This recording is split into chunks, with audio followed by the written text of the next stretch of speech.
సీతా మనోరాజ్య ప్రియ సార్వభౌమ శ్రీరామ సీతారామ. మన చదువులకు సంబంధించినంత వరకు మన పేరెంట్సే ఫీజు కట్టాలి, అంతేగాని ఎంత ఫ్రెండ్ అయినా మరొకరి ఫీజు కట్టకూడదు. ఏంటి ప్రాబ్లం? సహాయం చేయడం తప్పని తెలిసిన వాడివే మీ అమ్మ విషయంలో నన్ను ఎందుకు సహాయం అడిగా? అమ్మ కాబట్టి అడిగాను.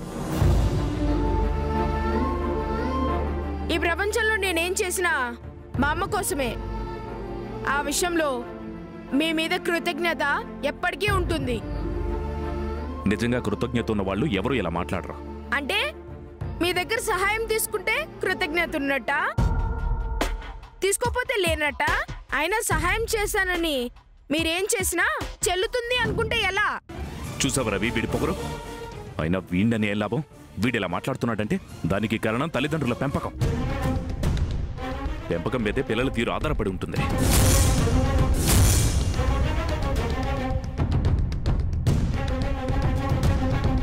నన్నేమైనా అనండి, పడతాను. కానీ మా అమ్మ పెంపకాన్నంటే మాత్రం సహించను. సహించకేం చేస్తావురా? నువ్వు ఇలా తలపొగరుగా ప్రవర్తిస్తున్నావంటే దానికి కారణం మాత్రం ఖచ్చితంగా మీ తల్లిదండ్రులే. మీరు పద్ధతి లేకుండా పెద్దవాళ్ళన్న అహంకారంతో ఏం చేసినా చెల్లుతుందని ప్రవర్తించడం మీ తల్లిదండ్రుల పెంపకమా? రై, పెద్ద చిన్న తేడా లేకుండా ఇష్టం వచ్చినట్టుగా మాట్లాడితే మర్యాదగా ఉండతాం.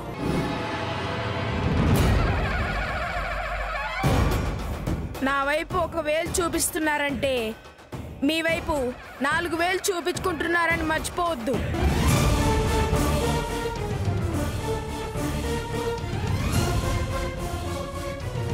చూసావు రవి, చూసావు వాడి పొగరు.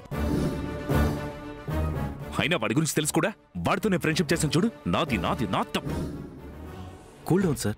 ఎలా కూల్ అమ్మంటారు రవి? చూసావు కదా వీడు ఎలా మాట్లాడుతున్నాడో. సారీ ఫ్రెండ్, తప్పుగా అనుకోవద్దు. ఫీజు కట్టలేదని స్టూడెంట్స్ అందరి మధ్యలో నిలబెట్టారు. ఈ బాధలో జయాలా మాట్లాడాడు తప్ప మరో ఉద్దేశం కాదు. ఇంకా ఈ లిటిల్ రాస్కల్ వెనకేసుకొస్తున్నావేంటమ్మా? ఇప్పుడు చెప్తున్నాను విను, వీడితో ఎప్పటికీ ఫ్రెండ్షిప్ చేయొద్దు.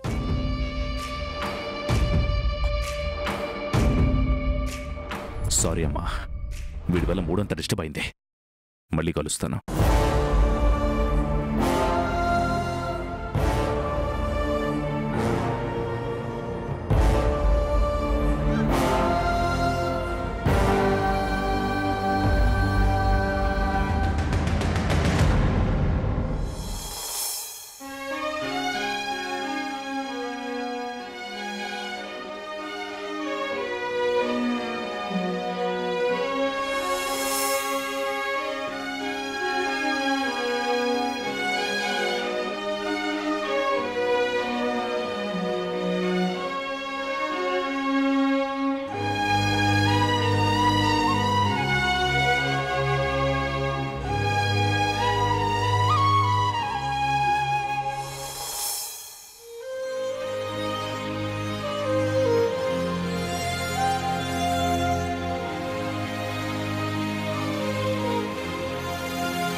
సార్ అబ్బా, ఏంటి సార్ అసలు నీది ఏం మేనేజ్మెంట్ రవి?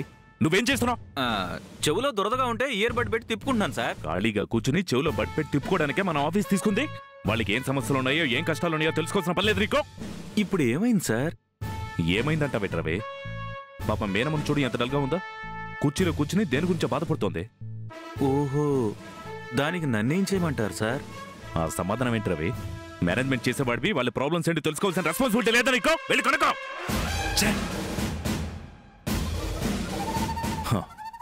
ఏంటి అలా చూస్తున్నావు? వెళ్ళి వాళ్ళ ప్రాబ్లమ్స్ ఏంటి కనుక్కో. అలాగే సార్, అలాగే కనుక్కుంటాను సార్.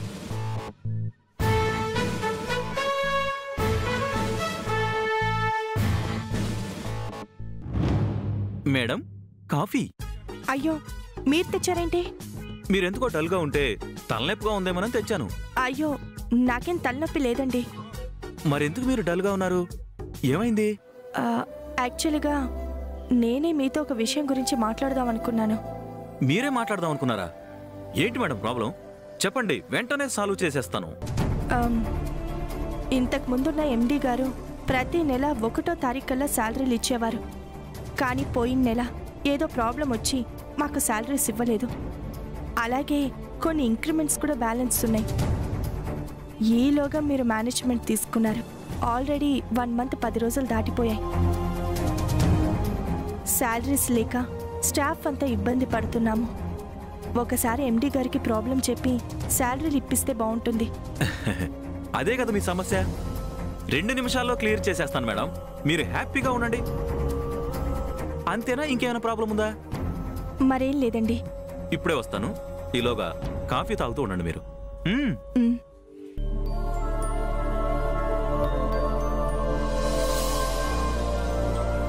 అనవసరంగా తొందరపడి అడిగావేమో అక్క. శాలరీ ఈరోజు కాకపోతే రేపొస్తుంది కదా.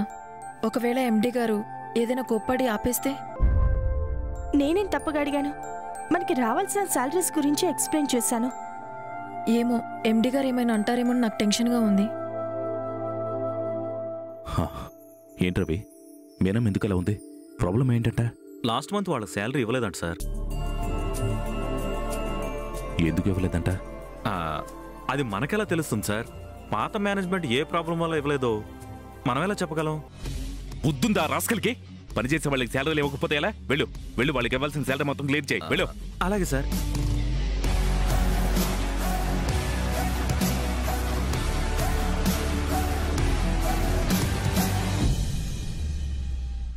ఎండి గారితో మాట్లాడారా? ఏమన్నారు?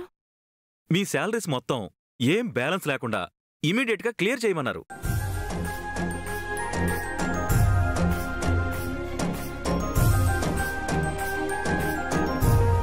మా కోసం ఇంత చేస్తున్న ఎండి గారికి వెంటనే థ్యాంక్స్ చెప్పుకోవాలి.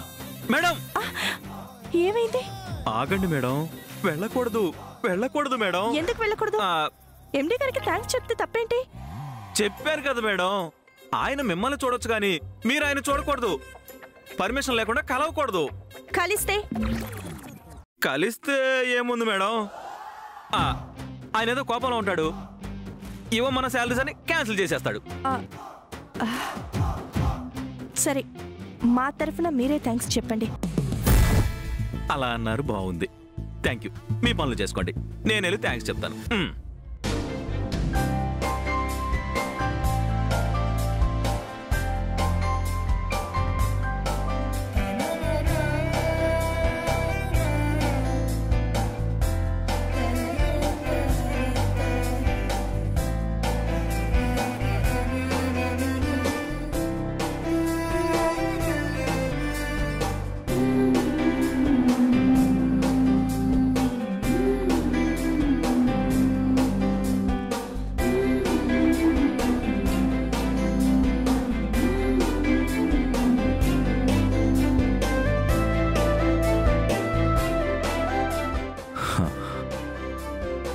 చూసావా రవి, నా మీనం ఎంత సంతోషంగా ఉందో. రవి, నా మీనం ఎప్పుడు సంతోషంగా ఉండాలి రవి. ఎప్పుడు ఇంతే సంతోషంగా ఉండాలి.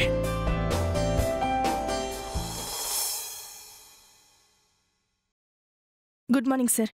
వెరీ గుడ్ మార్నింగ్ మీనాక్షి, కూర్చోండి. Thank you sir. పిల్లల ఫీజు పే చేయడానికి వచ్చాను సార్. తెచ్చారా? అదే, ఇప్పటికే చాలా ఆలస్యమైంది. నోటీస్ కూడా పంపించాం. ఈ స్కూల్లో అంతా పర్ఫెక్ట్గా మెయింటైన్ చేస్తాం మేడం. మీరిలా ఫీజులు పే చేయడం లేట్ చేస్తే ప్రాబ్లం అవుతుంది మేడం. సారీ అండి, కొన్ని కారణాల వల్ల ఆలస్యమైంది. ఈరోజు పే చేస్తున్నాను.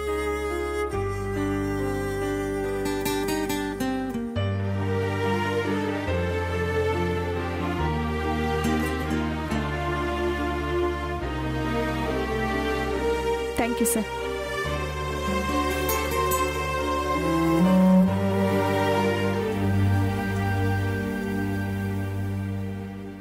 Excuse me sir. చెప్పండి మీనాక్షి గారు. మీది చాలా మంచి స్కూల్ అని, పిల్లలకి ఒక మంచి భవిష్యత్తు దొరుకుతుందని పిల్లల్ని మీ స్కూల్లో చదివిస్తున్నా. కానీ మీరు ఫీజు పే చేయడం లేట్ అయిందని పిల్లలకి నోటీస్ పంపి తోటి విద్యార్థులందరి ముందు నిలబెట్టి ఫీజు కట్టలేదని చెప్తే వాళ్ళెంత బాధపడతారో ఆలోచించారా? ఫీజు కట్టకపోవడం పిల్లల తప్పు కాదు సార్, అది పెద్దవాళ్ళకు సంబంధించిన బాధ్యత. పిల్లలకు కేవలం టైంకి స్కూల్కి వెళ్ళడం, చదువుకోవడం, ఆడుకోవడం తప్ప ఇంకేమీ తెలీదు. వాళ్ళ మనసులు స్వచ్ఛంగా ఉంటాయి. మీరిలా ఫీజుల గురించి వాళ్ళని నిలబెడితే వాళ్ళ మనసులు చిన్నబుచ్చుకొని ఆ ప్రమాదం వాళ్ళ చదువుల మీద పడుతుంది. తోటి పిల్లలు కూడా హేళనగా చూస్తారు. మీకు సమయానికి ఫీజులు అందకపోయినా ఆలస్యమైనా పెద్దవాళ్ళకి ఇంటిమేట్ చేయండి, అంతేకాని దయచేసి పిల్లల మనసుల్ని గాయపరచొద్దు. సారీ మీనాక్షి గారు, ఫీజు కట్టలేదని అందరికీ నోటీసులు పంపించాం. ఇంత లోతుగా ఆలోచించలేకపోయాం. ఇక నుండి ఇది రిపీట్ కాకుండా చూసుకుంటాం. థ్యాంక్ యూ సార్, వెళ్ళొస్తాను. పిల్లలు క్లాస్ రూమ్లో ఉన్నారు, ఒకసారి కలిసి వెళ్తారా? లేదు సార్, ఆఫీస్లో 1 అవర్ పర్మిషన్ తీసుకొని వచ్చాను. ఇప్పటికే లేట్ అయింది, వెళ్ళొస్తాను. Okay madam.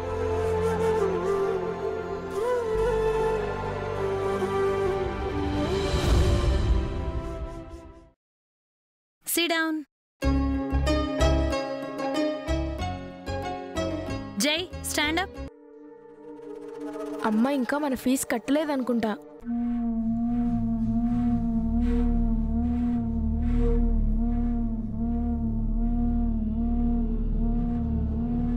స్టూడెంట్స్, ఈ రోజు నుండి మీ సిపిఎల్ గా అంటే క్లాస్ పీపుల్ లీడర్ గా జైని సెలెక్ట్ చేస్తున్నాను.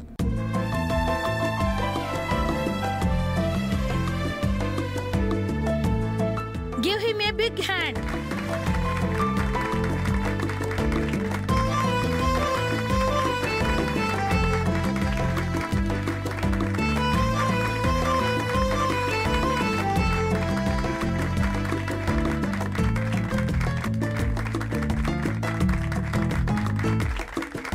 ఇలాంటి మెరిట్ స్టూడెంట్ మీతో పాటు చదువుతున్నందుకు తోటి విద్యార్థులుగా మీరంతా గర్వపడాలి. అలాగే ఈ స్కూల్లో చదువు చెప్తున్నందుకు టీచర్లుగా మేం కూడా గర్వపడాలి. శ్రద్ధగా చదివి తను 95% పైగా మార్కులు తెచ్చుకోవడమే కాకుండా వాళ్ళ చెల్లెల విషయంలో కూడా శ్రద్ధ తీసుకొని తనకి కూడా 90% మార్కులు వచ్చేలా చేశాడు. ఈ రోజు నుండి మీ అందరికీ ఏ సబ్జెక్ట్లోనైనా డౌట్లుంటే మమ్మల్ని అడగాల్సిన అవసరం లేదు, జైని అడిగి తెలుసుకోండి. అందరూ జైని ఇన్స్పిరేషన్ గా తీసుకొని బాగా చదివి ఈ రోజు నుంచి సిపిఎల్ గా జైని నిలబెడుతున్నాను. Once again give him a big hand.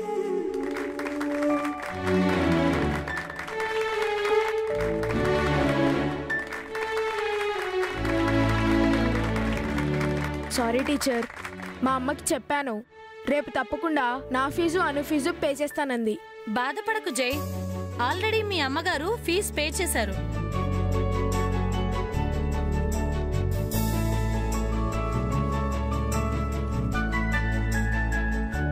నిజానికి తప్పు నాది. మిమ్మల్ని అందరిలో నిలబెట్టి ఫీజు అడుగుండకూడదు. ఈ విషయం ఫీజు పే చేయడానికి వచ్చినప్పుడు మీ అమ్మగారు చెప్పి బాధపడ్డారని ప్రిన్సిపల్ గారు నన్ను మందలించారు. మీరవన్నీ మనసులో పెట్టుకోకుండా చదువు మీద కాన్సంట్రేషన్ చేయండి. కూర్చో. ఓకే స్టూడెంట్స్, లెసన్ స్టార్ట్ చేద్దామా? Okay teacher.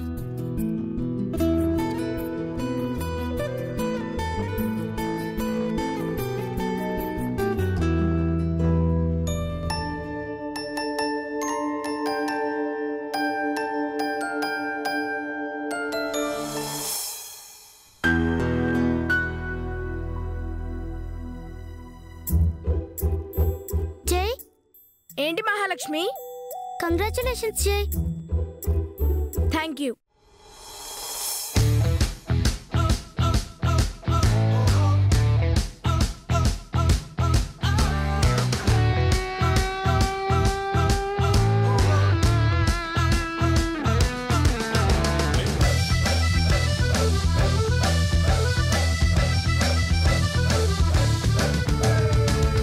ఎందుకు? 90% అబోవ్ మార్క్స్ వచ్చాయి.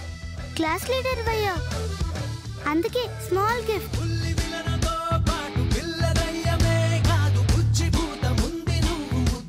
ఆడపిల్ల తల్లో పెట్టుకున్న పువ్వు తీసుకోద్దని మా అమ్మ చెప్పింది. అలాగా, ఒక్క నిమిషం.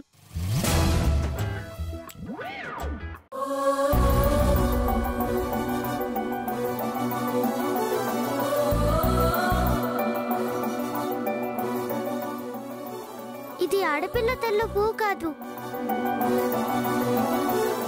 ఫ్రెష్గా నీ కోసం తెంపి తీసుకొచ్చాను.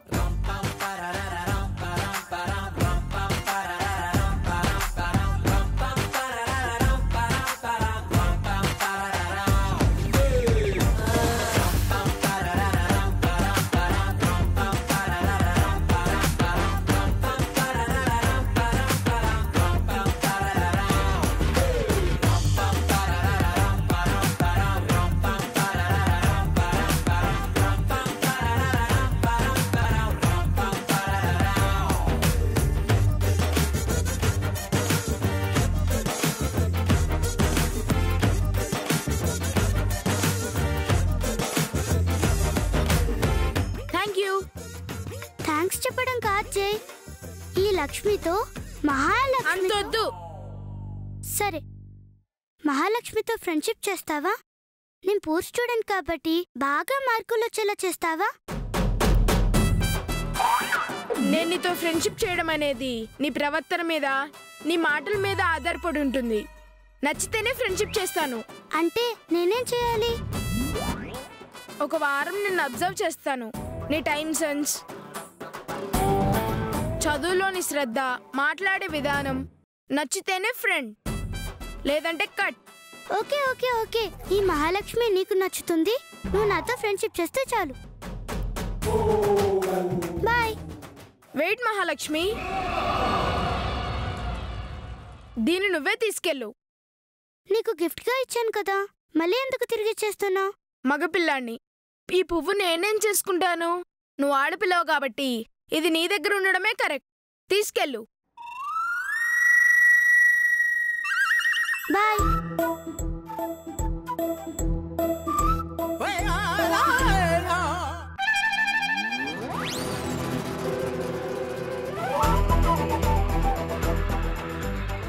ఇది చాలా ఎక్కువ చేస్తుంది. అన్నయ్య నెంబర్ 1 కాబట్టి ఇది నెంబర్ 2 అవ్వాలనుకుంటుంది. No chance. నెంబర్ 2 నేనే. ఎట్టి పరిస్థితుల్లో అన్నయ్యతో ఫ్రెండ్షిప్ చేయనివ్వకూడదు.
మీనాక్షి, పైకిలే. ఇప్పుడు టైం ఎంత అయింది? 11:30 అయింది సార్. నీ ఇష్టం వచ్చినట్టు వచ్చి వెళ్ళడానికి ఇది నీ ఇల్లు అనుకున్నావా?